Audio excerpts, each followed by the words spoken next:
trinque à la victoire, avec d'autant plus de soulagement qu'elle a été obtenue de justesse. À l'issue de ces élections départementales partielles sur le canton Le Mans 7, 17 voix séparent le tandem Parti communiste Europe Écologie Les Verts du Parti socialiste. Gilles Leproust, maire communiste d'Allonnes, retrouve son siège à l'Assemblée départementale un an après l'avoir perdu.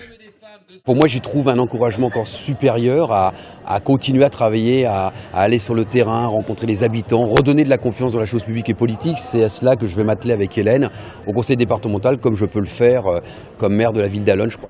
En mairie du Mans, la colistière de Gilles Leproust, Hélène de Bost, a dû attendre jusqu'au dernier canton pour relâcher la pression. C'est bon là, c'est sûr. Félicitations. 50,26% pour leur tandem.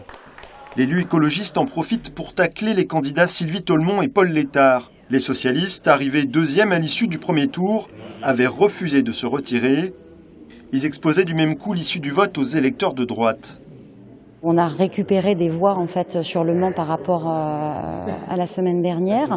En revanche, on a diminué l'écart sur Allonnes, donc ça veut dire que les électeurs de droite ou Front National ont reporté leur voix sur les socialistes.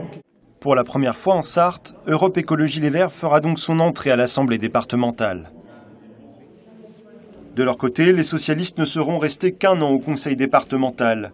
Leur élection avait été annulée en mars 2015 suite à des irrégularités constatées au premier tour. Pour la députée Sylvie Tolmont, le contexte national a été décisif. C'est un vote de contestation, c'est contre l'action gouvernementale en oubliant particulièrement ce département. C'est donc l'épilogue d'une élection pleine de surprises. À l'origine du recours, le Front National ne franchit pas le cap du premier tour, de même que les Républicains. Difficile pour autant de tirer d'autres conclusions de ces départementales où il n'y avait pas un chat. Seulement un électeur sur 5 s'est déplacé.